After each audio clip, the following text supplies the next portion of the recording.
ہم تو مائل بکرم ہیں، کوئی سائل ہی نہیں، راہ دکھلائیں کسے رہرو منزل ہی نہیں۔ اور اللہ جل جلالہ قرآن مقدس میں ارشاد فرماتے، قل اے نبی آپ کہہ دیجئے، ان اللہ یضل من یشاء، اللہ جس کو چاہتا ہے گمراہ کر دیتا ہے، ویہدی الیہ من اناب، گمراہوں کو چھوڑیں۔ ہدایت کیسے حاصل کی جاتی ہے؟ میری اور آپ کی سب سے بڑی ضرورت اس دنیا میں ہدایت کا حصول ہے۔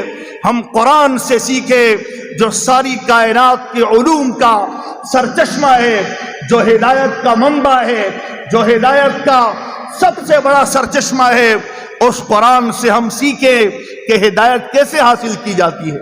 اس کائنات میں ہدایت کا حصول کہ مجھے اور آپ کو اور ساری کائنات کے لوگوں کو ہدایت مل جائے، یہ اللہ کی ضرورت نہیں ہے، یہ میرے اور آپ کی ضرورت ہے، اور میرے اور آپ نے خود اس کے پانے کی صحیح کرنی ہے۔